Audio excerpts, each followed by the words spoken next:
NASA is looking into allegations of what could be the first crime committed in space, IFL Science reports. This is an image of astronaut Anne McClain. Rossi McCall. Article: Humans have been in space, as we know, for about 58 years, and during this time it has remained a relatively crime-free zone, but that seems that it's changing. This weekend, the New York Times reported domestic troubles sparked allegations of what could be the first crime committed in space if those charges are proven correct. Annie McClain is a decorated astronaut and one half of the now cancelled all-female spacewalk. More on that later.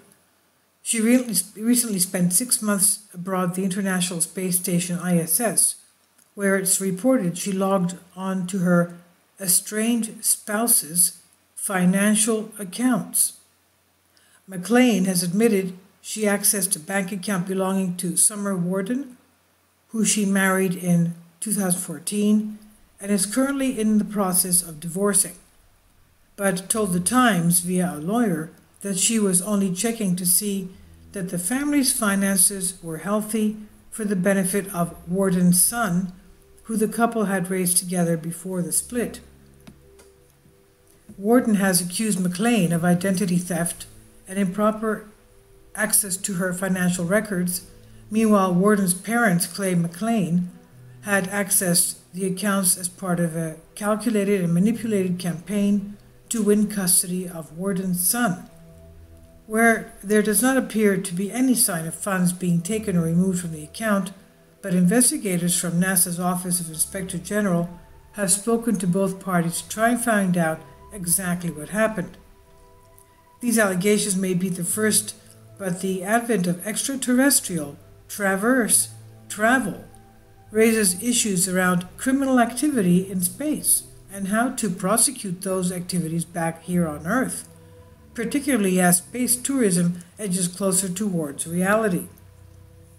As of now, there are 5 space agencies connected to the ISS, and those countries are US, Russia, Canada, Japan, and Europe, each of which is subject to its own national, or in this case of Europe, international laws. However, there is a framework established for extradition processes, which technically allows a country to prosecute citizens from another country for any wrongdoing they commit in space. Allowing a country to prosecute citizens from another country for any wrongdoing they commit in space. NASA told the Times it does not know of any crimes committed in space, and so, at least for now, these legal structures have not been tried out in practice. McClain was expected to be one half of the first all-female spacewalk planned for earlier this year, but this has to be cancelled in part because there weren't enough suitable sized suits. Instead, Christina Koch made a trip with Nick Hague, while McClain remained inside the ISS, although she did perform a spacewalk on March 22nd. A spokesperson from NASA told the Times the cancellation had nothing to do with Warden's allegations and declined to comment on any further on this case. This is from the New York Times, and it's on IFL Science.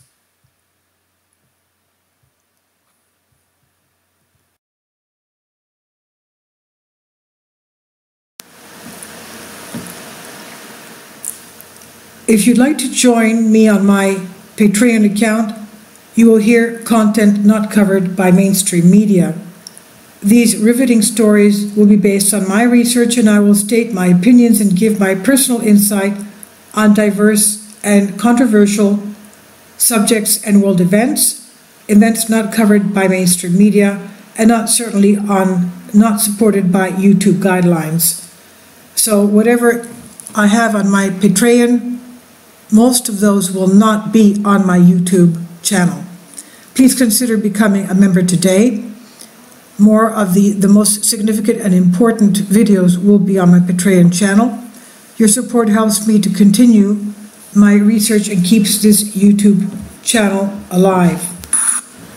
And we depend on your support, your generous charity, because we help economically challenged families here in Athens, Greece, in Kapota, and we also help the young generation with university tuition and the community around our church. Thank you.